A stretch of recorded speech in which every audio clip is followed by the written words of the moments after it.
What's going on, everybody? I'm Sage, and I wanted to give once again another weekly weekend wrap up after Mythic Plus testing. Anything that I've learned or tested, or kind of just summarize how things are going with Feral Druid inside, Beta and Mythic Plus in general.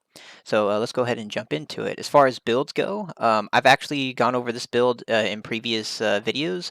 This is kind of the build that gives you the most things out of it as far as like actual abilities. And this is something that I think is going to be one of the better builds for most of the content that we play, because it does play very strong into not only single target burst but also sustained AoE.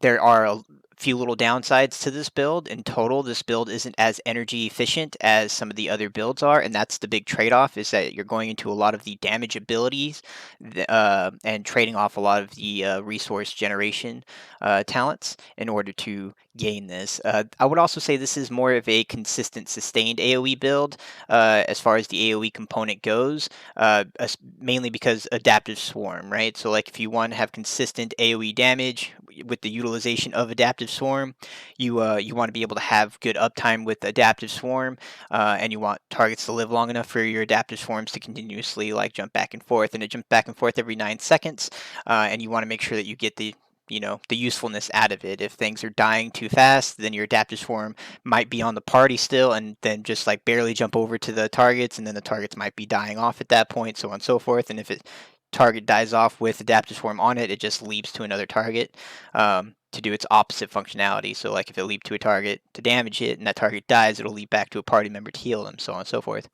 Um, but there's two different kind of variations. We're going to go over some of the slight variations with it, but I definitely think that more than likely, if you're trying to optimize your damage, you're going to go for as much damage as possible, and then hopefully get your stats and just kind of like knowing the dungeons and the routes and stuff like that to optimize kind of energy as you're utilizing your abilities.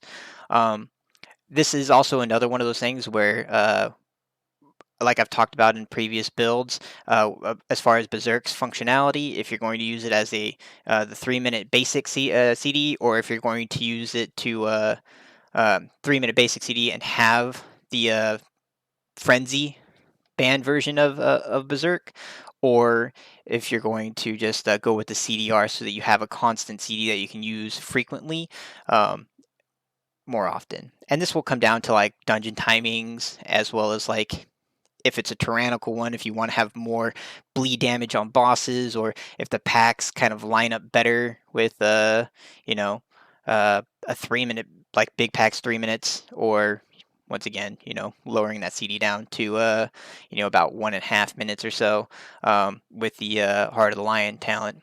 So going over this, this is going to be a Lunar Inspiration. You're going to take 1 point in the sudden ambush. You're going to have Convoke. You're going to have your Circle Life and Death, your Apex Predator, and your Adaptive Swarm, all combining into a pretty decent damage profile, because it meets several of the criterias. As well as Blood Talons is something that you can select in this one, and Blood Talons is far simpler inside this build specifically to maintain high uptime, because of the fact that you have another combo point generating ability that does generate Blood Talons. So there's never going to be a point where you have all of your dots over all of the targets, very unlikely anyway, because of the fact that you have Lunar Inspiration. So you can always be generating Blood Talons very easily, as well as putting new dots out on targets instead of having to shred single target, because Moonfire is definitely going to do more damage than Shred would, as long as obviously you're not doing it as soon as the target dies. So Lunar Inspiration does help fill in that gap, as well as Lunar Inspiration is good for single target as well. However, if you look at this build, like I said, it's not very energy friendly, because you're not taking any of the tireless energy talents, meaning that your energy pool is lessened, as well as your energy regeneration. You're not taking Moment of Clarity, which isn't giving you more Omen procs, 50% more Omen procs, as well as not generating any of those Omen procs energy back to you that Cat's Curiosity would give you, which is a large amount of energy that is on the table that we're just pushing off to the side to try to optimize for more damage. And this is where, like, if you feel energy starved playing this build, you can just opt into going into some of these talents and lose a little bit of some of the damage. But ultimately, once we get, fully geared out and have some decent stats, well-rounded stats, that you'll probably be able to run this build with relatively low to no downtime. But you will notice initially, if you try to run this build straight off the get-go, that you will have a little bit of downtime of just energy pooling during like boss fights and so on and so forth.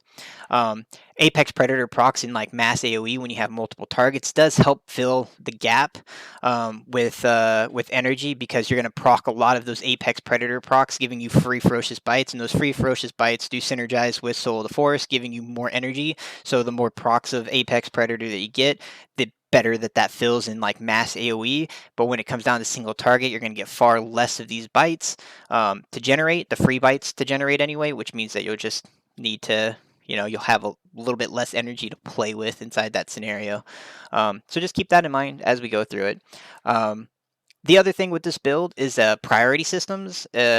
We have a lot of bleeds, and it's like, which bleeds do you prioritize? And ultimately, obviously, you want Primal Wrath to be as buffed up as you can with Blood Talons and Tiger's Fury attached to it, so that you're snapshotting your strongest bleed across all of your targets. But past that, when it comes down to Rake or Lunar Inspiration, Rake far surpasses Lunar Inspiration, as well as the energy per, per damage you could place, because you're going to be raking 2 targets, because you have infected wounds, and especially if you have a sudden ambush proc, it's going to far surpass the damage that any Moonfire will do. So you're going to make sure that you always prioritize still your rakes over your Moonfires inside this rotation.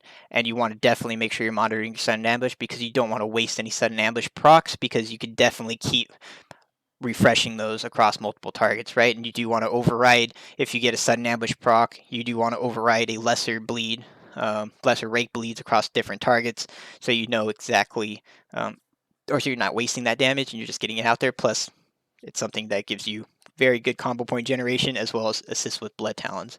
And then Thrash is going to be one of those things. It's always kind of like the second ability used throughout most things, because you want to get that amplifier bleed across everything, because most of our abilities do increase damage if the target is bleeding, like Brutal Slash or Swipe, Shred, so on, does more damage if the target's already bleeding, and that's kind of what Thrash facilitates.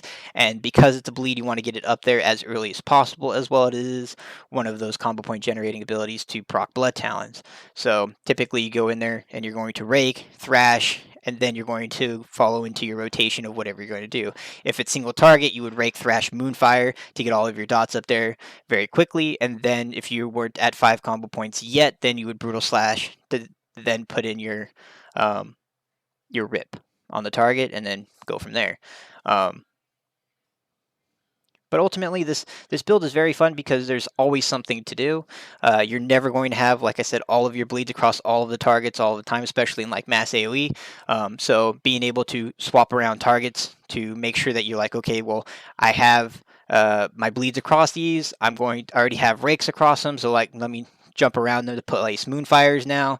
And as you're placing Moonfires, it's going to be weaving inside those Brutal Slashes and then refreshing Rakes and Thrashes in order to keep up those Blood Talon procs across all of the targets. Now, Blood Talons itself, I've talked about this several times. Even if it is a minor upgrade, going with Lion Strength is completely viable, just because of the fact that, like, you don't want to override any kind of Blood Talons bleeds that you have. But if you do have Blood Talons going active and you have your Sabertooth hitting on targets with those procs, you are getting 50% increased damage across your rips for 4 seconds, and then obviously 25%. And then if you add in Adaptive Swarm on top of all of that, you have 25% more effectiveness there. So you could have your rips ticking for 75% increased effectiveness across, or 75 increased damage across all of your targets, which is very, very big, especially if you can get those all to line up consistently, which is the name of the game when it comes to trying to optimize Feral in, Mythic Plus, or just in AoE in general, is that you want to try to align it so that your Adaptive Swarm, your Blood Talons, and your snapshotted bleeds with Tiger's Fury are just amped up across the target, and they're all applying at the same time. But playing Lion Strength just gives you 10% less capability as far as damage goes across those bleeds, but it is across all of your finishers. So all of your bites would have it, all of your rips would have it. You don't have to worry about messing up any snapshotting. And so if you're having low uptime on Blood Talons across your bleeds, or if you find yourself constantly overriding your bleeds and wasting those Blood Talon procs, then I would just go with Lion Strength initially, and then like see if you can move into it. Ultimately, Blood Talons isn't going to give you that full 25% increase over the course of the entire dungeon because you are going to override it, or you're going to have times where you're not going to have Blood Talon bleed, so on and so forth. But you can definitely get it to a good chunk of the time, especially in this build with Moonfire. So this is something we've talked about in previous videos. But like I said, downside to this build is the energy, so you just have to make sure you monitor that. On the Druid side of the tree, with this build, because you are using Moonfire, you do want to go into the 3-stack into Nurturing Instincts, because that's going to increase your magic damage, as well as if you wanted to like even further optimize it, you could go Heart of the Wild. That way on boss fights, you could press Heart of the Wild and get some increased single target damage from your magic abilities. So Moonfire, Sunfire, if you were to Owl Weave a little bit in there, get some Star Surges and so on, then this would amp up that damage. So if you wanted to try to get just a little bit in there for one free GCD on like going into the boss pull for 45 seconds, and you just press Heart of the Wild. One thing with Heart of the Wild, it does take you out of stealth, so just keep that in mind. So you might want to press it, go stealth, and then go into the boss fight just very quickly like that, and then that way you can get the increased rake with your Tiger's Fury, and then Thrash, and then you can Berserk and go about your day, right? However, if this right here is causing any kind of energy, then dropping Lunar Inspiration to put 1 point into Tireless Energy is definitely a viable choice. And that 1 point does give you a significant amount of energy regeneration just by itself. So that is definitely an option, as well as you can always opt out of Sudden Ambush and go into Moment of Clarity, which will do the same thing. It will just this is actually, you're dropping increased damage across your rake, which in AoE, rake is a significant portion of your overall damage. So like it is dropping that's why you actually choose Sudden Ambush. And I've talked, once again, previous video, we've talked about this, where rake is doing a significant portion of your damage, and that's why 1 point in Sudden Ambush is very, very strong, especially in comparison to your Moment of Clarity damage, because 15% of Shred, Thrash, and Brutal Slash over the 60% increase you get across your 2 rakes with Sudden Ambush and Double Clawed Rake. Double Clawed Rake and Sudden Ambush will pretty much just come ahead in it, especially depending on how much it procs. But Moment of Clarity is a proc as well, so once again, depending on how much it procs. But Moment of Clarity is definitely better energy for builds than Sudden Ambush is. So you can opt into one of the two. As far as like combo point generation, the Lunar Inspiration is actually the one that would help you out the most in there. It's just not going to be as competitive, I would say, in damage as like Sudden Ambush is in AoE. Single target probably is close because of the amount of pure damage you're getting from just that one GCD on there, versus this is just amplifying something you're already doing. It probably decently close. So you could just opt into not having Moment of Clarity and take in Lunar Inspiration, just not having Sudden Ambush, and then running the same, or the rest of the build the same, which would be this. Which would give you a little bit of that energy back while you still have Lunar Inspiration. So keep that in mind. And then, like I said, keep in mind the Berserk right here. If you want to swap, this is going to be highly dependent on your timing in dungeons and how much utility you can get out of it. Overall, Frenzy, for me at least, seems to be like in the 3 to 4.5% of overall damage, depending on how well you utilize it. On very, very big AoE packs, you can actually get a large amount of damage out of this. So if you're using it on those consistent AoE packs more than you're using it on like single target boss damage, then you can get a good amount of this damage amplified, but it really depends on where the damage in the group is needed, right? And that's one of the great things about Feral with this tree and going into Dragonflight, is that we're in a very good spot. We haven't seen anything change up lately, which is where we want to be. We don't want anything else to be changed around too much. And there's so many different builds that you can play with Feral that I don't actually think across the 8 dungeons for season 1 that you will just play one build, like a one build fits all type deal. Like this one is very uh, versatile, but at the same time, this is going to be, like I said, more consistent AoE. So if you were to have like a dungeon like a temple, which I'll talk about a little bit more later on in this video, there's not a lot of trash and everything dies very, very fast, which I think is something that they're definitely going to fix, which once again I'll talk about later on in the video. But inside that, I would actually probably drop Adaptive Swarm and just go into Carnivorous Instincts. That way you get that initial burst damage with everything you're doing, and you don't have to worry about that timing because the ads aren't living long enough. There's a lot of small ads like the water droplets in there, or like the little Shaw things that are like running around the birds and whatnot. They don't live very long. So having the optimization of Adaptive Swarm to jump onto those targets, probably not the best. And just having more of that direct damage, especially if you're competing with some of the other melees that are doing very well in the top end right now, that have a lot of instant burst damage. And if if you're waiting for Adaptive Swarm or something to leap or your bleeds to do their full damage, then you're going to lose out on it because those targets just won't exist anymore, right? So it's going to be very dungeon specific, as well as it's going to be heavily affix, affected, which is great because we can attune to whatever the dungeon needs. If we need more single target, we can go full single target build, or it doesn't even have to be full single target because obviously you can have double clawed rake and primal wrath, and you don't need to go into like a full taste for blood type build. And still have decent single target. If you wanted to amp up your boss damage even more, you could go into Frenzy. You could even jump down here and go into the 1 minute Convoke if you feel like that's going to be a better play for you in the long run.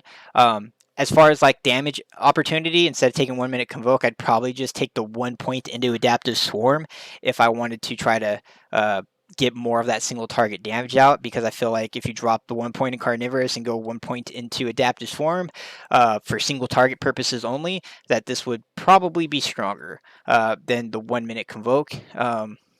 Overall, depending on how long a tyrannical boss is going to last at the level of queue that you're doing, right? If the boss isn't going to last for very long and it's going to last for like 3 minutes and 3 convokes, 3 to 4 convokes, depending on the exact timing, obviously, one at the very beginning and so on, 1 minute, and so on from there. You might be able to get 3 or 4 convokes in there, depending on how long that boss fight lasts. And that could definitely come ahead of Adaptive Swarm if you're not getting it to proc the way you want it to, right? Because you can get it on the target, then it's going to swap off, and then it's going to jump back on a target, and by the time it jumps back on for that second time, you'll have Adaptive Swarm off cooldown, and then as soon as it's about to fall off, then you can place it and refresh it instantly, so you get a double duration where Adaptive Swarm is actually active for 18 seconds instead of just 9 on a target at one time, and then you'll keep rinsing and repeating that, right? So keep that in your thoughts as you're building up for dungeons. Temple of the Jade Serpent is definitely a dungeon I think they're going to tune or add stuff to, because currently we're completing it with like 15 to 20 minutes additional time in the key, and that's with obviously like deaths and runbacks and all that kind of stuff. Like you have so much time still, so there's definitely something that's not right in that dungeon because it's way too simple. Either they need to reduce the time by a massive amount, or more than likely they're just going to increase the HP of those pool of like the droplets and stuff like that, or maybe add a few more mobs in there somewhere, possibly. But as far as like the time consumption in that dungeon, they're definitely going to need to fix it or adjust it in some kind of way. But ultimately, this is the build I was playing with a lot of the time, where I either had double Carnivorous or I went into Adaptive Swarm with Unbridled Swarm, and then over here it was jumping into Sudden Ambush. So the energy that you get from Frantic Momentum isn't massive. The defensiveness you get from Survival Instincts was actually pretty good because they increased the HP of all characters in Dragonflight by 40%, but then they also increased the damage of everything by 40%, which that's pretty much the big kicker with this last weekend is they added so much damage to certain things by just giving it like a net 40% damage increase buff across the board that there's stuff that just hits way too hard. So they're going to have to go in there and do some refined tuning because there is some things, certain parts of dungeons that are just like at certain keys, it would probably just instantly kill everybody.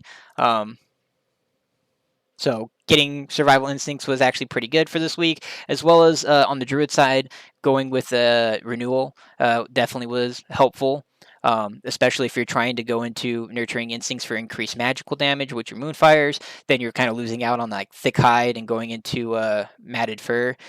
So getting renewal just gives you a little bit additional assistance. If you just get burst down very quickly, you can hit a renewal real quick and try to get yourself back up. But overall, Feral is very tanky because with this build, you have survival instincts, you have your bark skins, you have renewal, you also have your well-honed instincts, giving you that one proc to just get yourself up, as well as obviously we have our predatory swiftness that we use every that we can use for free regrowth every 5 combo points that we spend. So we're very tanky, as well as we have bear form and so on that we can do as well. So we're doing pretty good as far as like Mythic Plus progression and trying to learn things and survive where other people are dying or getting one shot. We do have the capability of surviving that. You just have to be mindful of it. And that's the build. That's the build for this last weekend. I think that's pretty much what we're going to be playing around with the majority of the time inside Mythic Plus. But that is also the most complex version of what we could do. So this will come down to if you feel like you're energy starved, and depending on the complexity that you want to start off with Feral Druid. I know that there's, with the Feral Druid kind of hype that's going on, that there's a lot of people that are looking into it and seeing, hey, you know what, if this is good, Druid's a great class to play. In general, Druid's always a great class to play because it's the only class that has 4 specs. And so it's very versatile in what it can do inside content. Even if not all the specs or the best version of that spec, or the best out of that role, I guess you could say. You can always find a place in all content as a druid consistently. And so it's always a great pick to have, and people are jumping on the druid train more and more frequently now. It's one of the most popular classes in general, and now it's, Feral is just kind of like getting more attention from more people because of the way it's performing. So this is very good because there's multiple builds that are very good for entry level, and then you can just increase the complexity as well as the output that you'll gain from that complexity as you get more familiar with Feral Druid, which is a great place for a class to be. It's something that's very user friendly, unless you're going to try to just go full throttle, and let me just put on what's going to give me the most damage, and I'm just going to learn from scratch until I get it right. People do play that kind of way, and that's a fine way to play too, because then you get used to how you're going to play, in the long run, and you just get better and better as you play it more and more often. But there are definitely easier builds to play with that'll get you a decent bang for your buck. Maybe not the highest end of DPS for your buck, but like a pretty decent chunk for your buck. For your effort that you're placing in there. And then the other thing I kind of want to go to past the builds, because not much has changed with the builds. This is kind of something we've gone over previous, but I just wanted to quickly talk about what I've been messing around with. And the other one is actually going to be Trinkets. So this week in beta, or last week now in beta, they kind of gave us access to all the trinkets that we'll be having for Season 1. They did give us some trinkets that won't exist because they're out of dungeons that aren't going to be available for Mythic Plus, so the item level that they gave it at isn't going to be obtainable. But there are a handful of them that I've tested and messed around with that I think are notable to kind of bring to the table for everybody. That way we kind of be able to, get the general idea of what's going on. And so the one that I've been playing with the most is actually probably going to be this Windscar Whetstone. It gives us a good chunk of mastery, and then every 2 minutes you can it's an on use, and a slicing maelstrom surrounds you, inflicting 344,000 damage, physical damage to nearby enemies over 6 seconds. So this is this is great for what Feral doesn't have. And Feral, the only thing that Feral doesn't have is super burst AoE, right? Like we don't have like an Elysium Decree or a massive Eye Beam or Touch of Death, stuff like that isn't inside our toolkit. We have very good AoE, we have very good consistent AoE, and it doesn't take us long to get to pumping on our AoE, but it's not as super bursty as these other classes are, and this kind of facilitates that, as well as it does a very good chunk of damage if you're using it correctly. Inside the dungeons I was using it on, it was typically doing somewhere to 5 to 6% of my damage on overall. And since we're already doing very good overall damage, that's actually a decent chunk of damage, right? If you're comparing it 5 to 6% of overall damage, and we're doing very good overall damage right now, like it's doing a good chunk of it. So I would say that this kind of fits that niche that we kind of miss out on a little bit. And it's also amplifying our mastery, which mastery just amplifies all of our AoE even more. So it's kind of a double whammy type deal for our our kit. The obviously the downside to this is it's not giving you primary stat like a lot of the other trinkets will, but I still think it's very strong for AoE specifically. The other trinket that I've been using quite a bit is this one over here, Hunger of the Pack. It gives you main stat agility, as well as it gives you a good chunk of crit, and then it has an equip effect that increases the speed by 860 for 10 seconds when you kill a target that gives experience or honor. So we're already fast, so like the speed's not super important, but we've had a lot of crit trinkets be very, very strong for us in the past, and I think this is just one of those ones where definitely, like, if you're lower on crit, you could definitely put this in that slot to help facilitate the issue of not having any crit, especially with the build we just went over. The more crit that you have, the better that build feels, because energy for feral druids is directly correlated with how many combo points you're generating, because if you don't need as many combo points to get to a finisher, then you don't need as much energy in general. So having more crit to be able to push out those finishers and get some of that energy refunded through Soul of the Forest is a great way to help benefit from the lack of energy in those small moments. So getting good crit and having high crit inside with the build that we were just showing is definitely valuable to have, as well as obviously mastery is going to just increase all of our finishers and all of our bleeds. So that's super strong for us as well. So those are kind of the two I've been playing with the majority of the time. But there are a couple other ones that are very strong, especially if we're looking for like single target burst with our Convoke and our Berserk.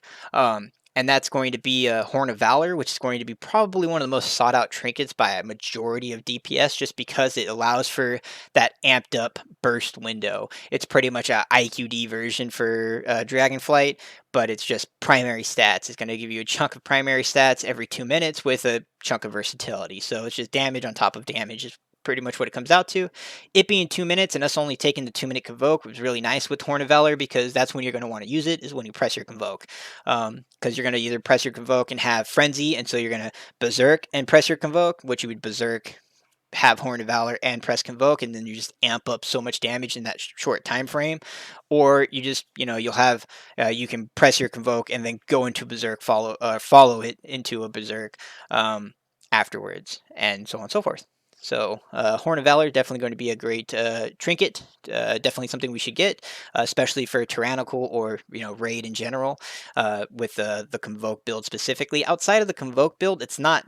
I feel like it's not going to be as strong, because it definitely does still line up with your Berserk, so you can get a good chunk of damage out of it. You're just not going to get as much as you will from popping off 16 spells, as well as that entire remainder of the 16 seconds of that Berserk window that you have, or burst window that you have. And then the other one, I've talked about this trinket before, Algathar's puzzle box. This is just a short channel because it says, solve a puzzle, increasing your mastery by a lot. And this is only a 392 version, which you can get the 421 off the vendor too. But none of that really matters because we get scaled in Mythic Plus, so I just didn't buy another one, although I have another one down here too, which is just another one I got out of the actual dungeon itself. But it is a lot of mastery for 20 seconds. So if you're able, if you like, your tank is going and grabbing a pull, especially like the pull in Algathar, that the big pull that you do right before the tree boss, which pretty much is kind of a known thing now, where tanks are pulling everything in that room after you kill like the first 3 pack of those dragonflies, the enraging dragonflies. Then you can pull everything else except for the other 3 dragonflies and pull it back and just monster AoE everything. And like as he's pulling it all, if you channel this very quickly, and then you go into that pack and you're able to pop all of your cooldowns, get your bleed super fast across all of those targets, because there's like 40 plus targets or something there. You're going to do a very large amount of damage in a very quick amount of time. So this could be very good if you know that you're going to have pulls that you can benefit off of it. It is a 3-minute cooldown though, which is the bad thing that kind of doesn't sync up very well. I would say if you're trying to do that, Horn of Valor with its 2 minutes, probably going to be better in general. But this is a lot of mastery as well as you get that main stat. Just kind of baseline, right?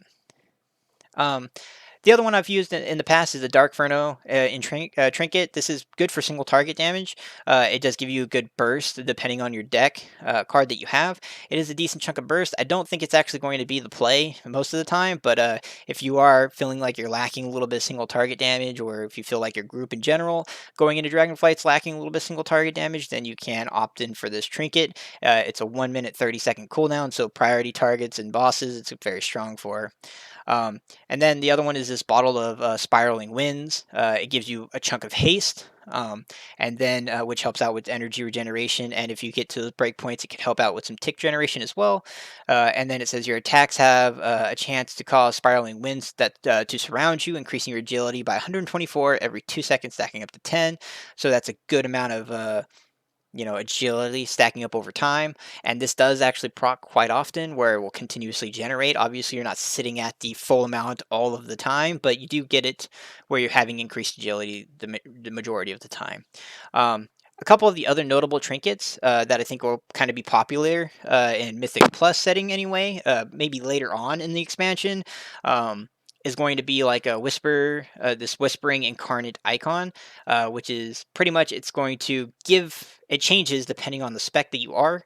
And then if you have this and other people have the earth and fire variants of it, which is like the healer and tank variants of it, you have the chance to give each other a good chunk of secondary stats. So for Feral, it's going to give you initially crit baseline, 445 for this level of Trinket, and then you'd be able to get 241 from other people procking, as well as you can give other people that 241 of crit from procking. So that could be very beneficial depending on how much this procs across it. Inside beta, this is a little harder to test, especially when you're doing it in pugs, because you'd have to be like, does everybody have this trinket so we can test it out, right? So didn't really get to test this one out too much. And then there's some other interesting ones like this one right here, controlled current technique. Your critical strikes have a chance to build up static electricity, granting 2% attack power per stack. This effect may occur every 1 second, which is great because we hit every 1 second. At 10 stacks, lightning surges through you, increasing your damage, increasing your movement speed by 30% for 12 seconds. While surging, your auto attacks jolt your target and one nearby enemy for 6,000 nature damage. When this effect fades, you become grounded for 1 minute and unable to generate static electricity. So pretty much like after you build it up and you expend it, it has a 1 minute cooldown. But since we do value crit quite a bit, we should be critting significantly throughout a dungeon, especially through those AoE, because we can crit a ton across all of the targets, right? So you should be able to keep this up, and this could be a very cool trinket to play with, depending on how much overall damage is actually going to do for you. And then there's some trinkets that I'm going to mention that I think are just weird because it's like poorly designed in survivability sense. One of them is like this Homeland Raid Horn. It says call the Lost Dwarves to rain down cannon fire at your location, dealing X amount of fire damage split between you and all the enemies over 3 seconds. So the damage is you're hurting yourself when you press this, and if you press this when it's just you, it does a ton of damage on just you. It still just completely does all the damage to you, and so like you would want to do this, and if this was strong enough to even contemplate using, which I don't think it is. You'd use it in like a huge AoE pack that way you take very little damage and everything else takes split damage across it. Then you also have this one right here, which is a erupting spear fragment, and this is pretty much just you chuck a big spear that does a whole bunch of damage split between enemies in an area. Um, I don't think it's very. I don't think this is going to be like the best one, but it does increase our crit as well as doing that damage. So you're getting agility, you're getting a crit, as well as you're doing damage for it. So like that's where it's like it could be pretty good, could be decent, you know. Um, but we'll have to see, you know. A lot of these trinkets, obviously, there's trinkets that will just outperform others, and the ones I mentioned earlier on, Horn of Valor, uh, and the Wind Scar, I think are going to be very strong, as well as the Hunger of the Pack one, are probably the ones I'm leaning towards right now for DPS anyway. The other thing I want to mention, which is going to actually kind of suck for us a little bit, as far as like money consumption, I would say, is the way they did Phials this time inside Dragonflight. And I was hoping that they would actually change this and increase the duration on them. But currently, our Phials are all 30 minutes instead of an hour. Like our flask and stuff used to be in the past. However, these are super strong for everybody pretty much. And Phial of Glacial Fury is very strong with the way that Feral plays as well, because the way it does its damage is you want to be swapping targets to be hitting those targets continuously and just keep swapping and hitting different targets. I believe it's up to 5 different ones, and then it'll do its damage. So you want to, or it'll do its damage per the amount of stacks of how many swap targets to. So I would definitely say that because of the fact that we're switching targets to apply bleeds to them, bleeds and dots to them all, that this is kind of passively just very strong for us.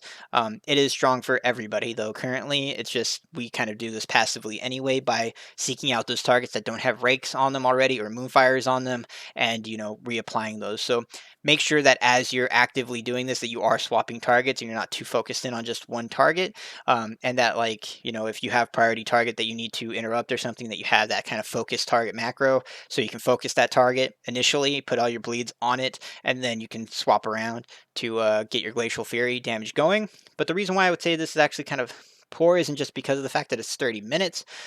It's actually because you would want to switch your Phials depending on the fight or the instance that you're in. So Glacial Fury is very, very strong AoE, but single target not as much, right? Because it's only one stack that you're going to get from that boss. But this right here, this iced Phial of Corrupted Rage, is super, super strong for Feral because of the fact it gives you so much crit. And if you wanted to optimize your damage inside a dungeon, then you would start off with Glacial Fury, and then once you hit a boss, you would put a corrupting rage Phial on, and then you would swap back to your Glacial Fury, and then so on and so forth, which could be very expensive if you're trying to super optimize and damage. And I don't think that this is worthwhile until like you get to where damage is a thing. That's a limiting factor anyway inside a dungeon.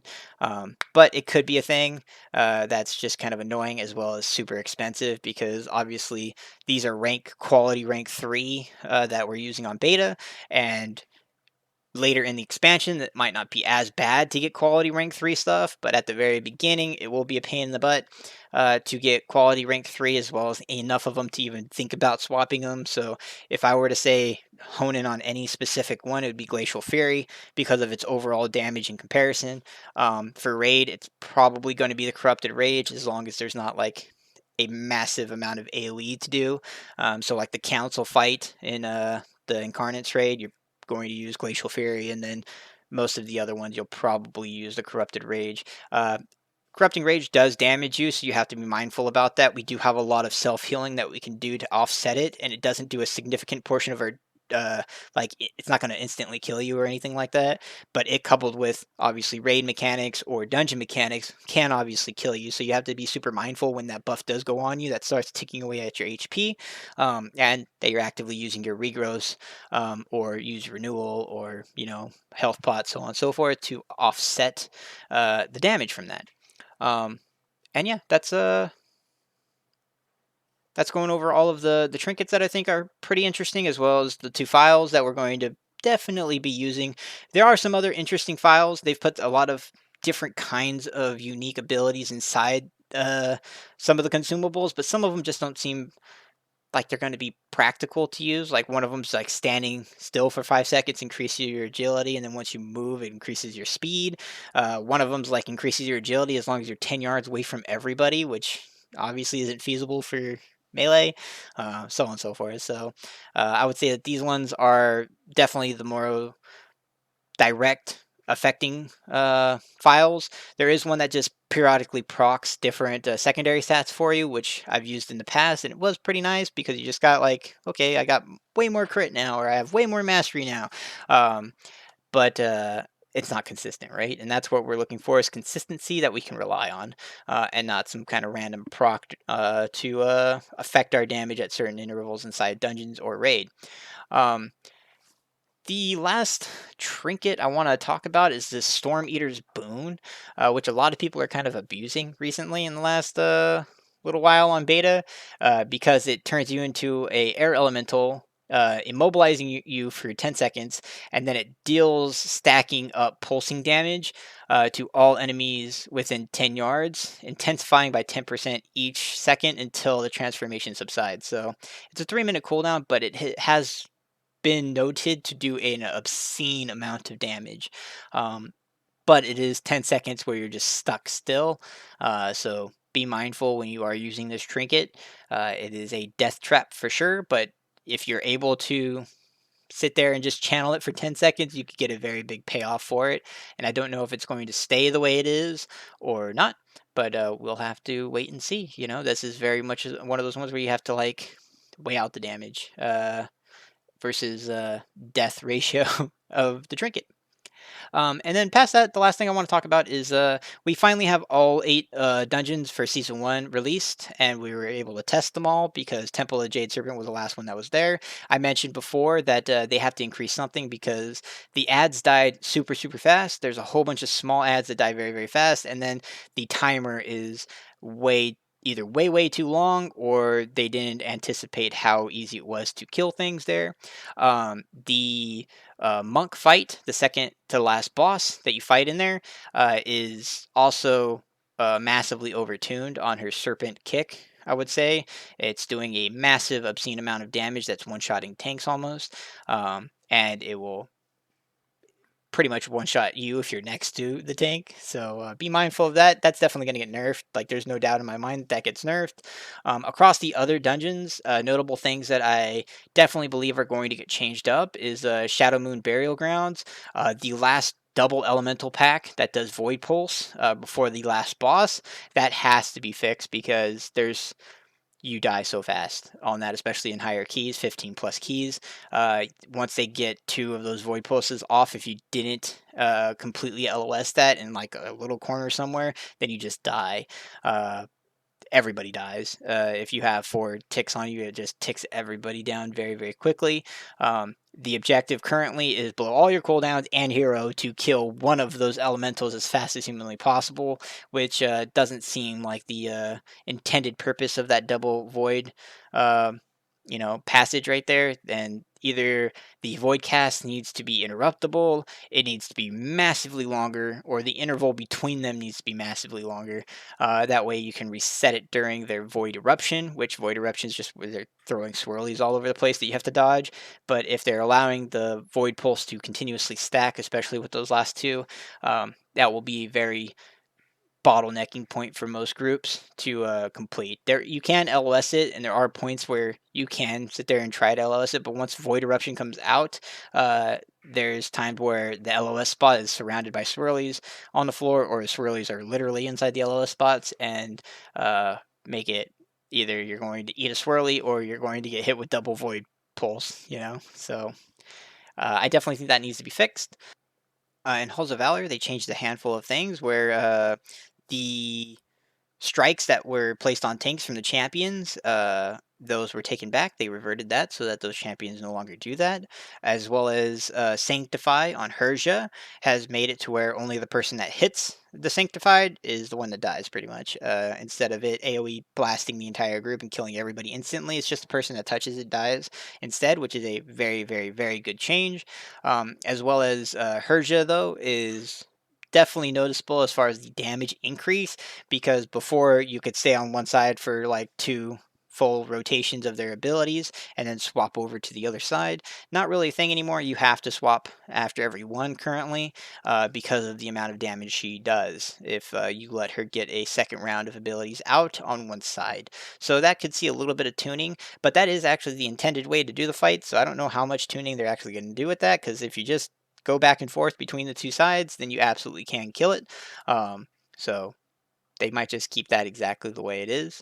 Um, One of the other notable things, going back to Shadow Moon Burial Grounds, is the first boss. One of the big issues with the first boss was the ad that she summons to sacrifice was healing her for 40% of her health, as well as you could not stun, interrupt, or you could stun it, but you couldn't like use other CCs like a Ring of Peace, Vortex, Typhoon. You couldn't use that on them. So not only did they reduce the heal that the ad gives from 40% of the boss's health to 10% of the boss's health, but they also made it so that all CC works on him.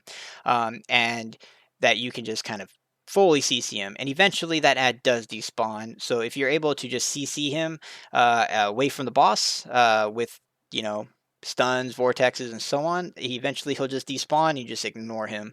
Currently, there is a method strat to bring him across, bring the boss across the way up the stairs, and then the ad always spawns where you come into that boss room, and that way one person just has to put one CC down, and by the time the ad gets across and over to the stairs where the rest of the group and the boss is at, that it'll just despawn.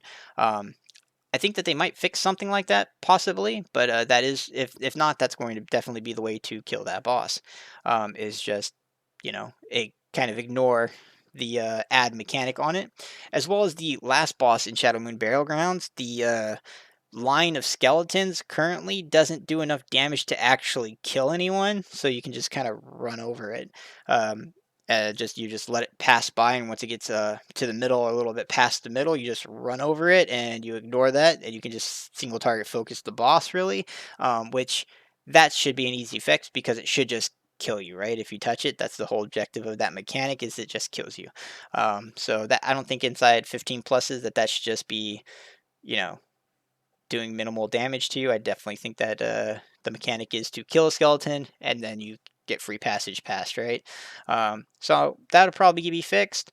Across the other ones, they did in Algothar's Academy, the dragonflies that I talked about previously, they did nerf their enrage. However, they didn't fix that issue, because not only are they still enraging, that and like the last time I did it, Soothe still didn't work. So if Soothe and stuff did work on it, it'd be at least a little bit better. But the main thing they need to fix on that is allowing all 3 of them to target one target.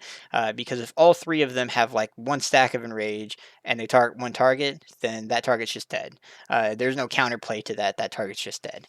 And that's the issue with those dragonflies currently, is the fact that they're all able to target one person instead of multiple people. So they either need to fix the mechanics so that it can't all target the same person, or they need to drastically reduce the damage that they do when they leap to people. Um, Inside that dungeon, as well as in Agathar's Academy. Most of it is actually pretty decently tuned, except for the tree boss. The tree boss in higher keys, testing it on Tyrannical on a 15, as well as just fortified on a 15. That boss does a massive amount of damage with its burst that it does, its burst forth ability. And if you don't have a massive amount of AoE to instantly burst everything down every single time it spawns all of its ads, then you will just end up dying over time. The burst forth just becomes too great. And if you have the Trent ad, the branch ad that it summons, alive when it summons the little ads will just spring forth instantly.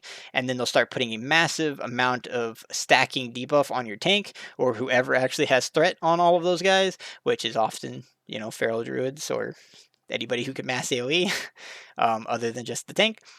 So you got to be super mindful to kill that branch super fast, as well as you have to dodge the mechanics of the swirls on the ground and make sure that you're not getting eaten alive by all the ads when they actually pop up out of the ground.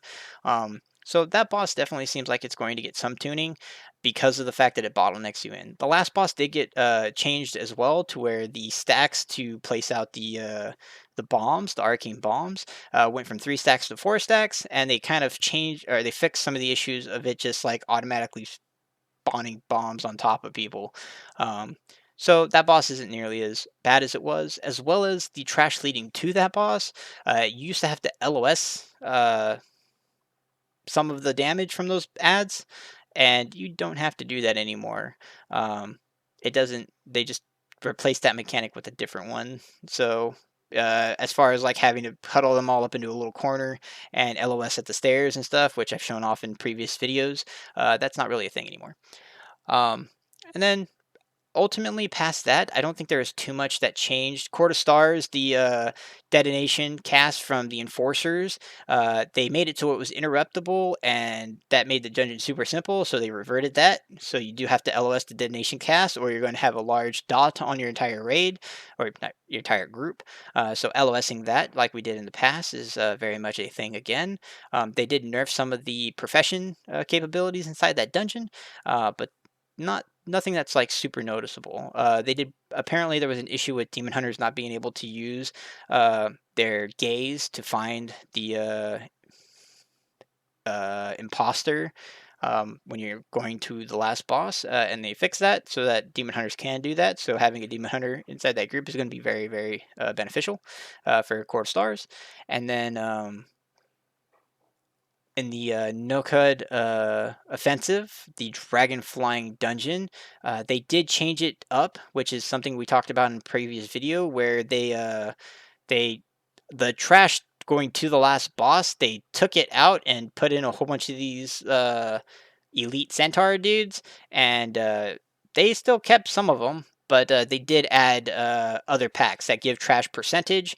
Um, they are still pretty strong trash, but it's definitely way better than what it had previously because you do get trash percentage off of them, as well as there are packs there now that you can actually opt to play instead of having just two mobs and stuff that charge around and are just annoying to actually play. So the game plan there will probably just soothe past the centaurs and kill the roaming packs, and then go to the last boss.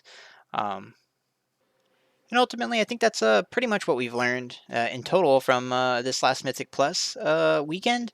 It's nice to have all of the dungeons in rotation, and we can kind of fine tune, like I said, the build. I think the builds for Feral Druids are going to change up depending on the dungeon and the affixes that you play, which is great that we have that kind of versatility in order to be able to swap around to suit the needs of the dungeon or whatever might be more beneficial to us in our damage profile, depending on what's going on inside the dungeon. So that's really cool, and I do look forward to it. I think Feral's in a very good spot right now currently to do very well as long as it stays relatively unchanged. And we're very, very close. Obviously, we have the phase 2 of pre-patch coming out here next reset.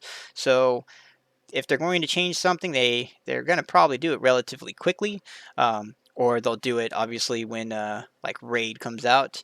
Typically, raid will still generally give changes, but however, this time around, since they're releasing heroic and mythic together at the same time, they might hold off on changes until after World First is done, because if they go and start tuning everything right before the world race to world first happens, that typically doesn't bode well, and that's why normally heroic week there's a couple changes that pop out, and then mythic week is they leave that kind of alone as far as tuning until people start playing with it, and then after race to world first is over, then they'll start trickling in some of those changes for people that are probably a little too strong. And we will have to wait and see for all of that. Obviously, that changes up, and this is the first time that they're changing up where Heroic Week and Mythic Week are exactly the same, as well as the release times are a little bit closer together this time around. So lots to look forward to. Next weekend, I will be streaming to test out all of these dungeons as well as any changes that happen to Feral and Guardian. Hopefully, Guardian gets some changes. But if you want to check me out over on Twitch, it's going to be twitch.tv/stateshifter and just come hang out. I'm typically on pretty late at night, early mornings. I will. When Dragonflight and more content becomes available, I will stream more often. So once Dragonflight comes out, I'll probably be streaming significantly more, especially on launch, and we'll get to mess around quite a bit when everything is actually within our grasp to obtain. So come check me out over on Twitch. And if you guys like this video, like and subscribe to the channel, and I'll keep you updated on everything that I learn for Feral Druid and Guardian Druid as we get closer and closer to launch. I think I'm going to do a kind of a leveling build and kind of the ins and outs of what can give you some additional potential inside leveling. Um, I'll probably go over that relatively soon here and give you guys an idea of what you might want to look into when you're leveling, which is, going to be fun. And past that, thank you guys for watching the video, and I'll see you in the next one. Bye bye.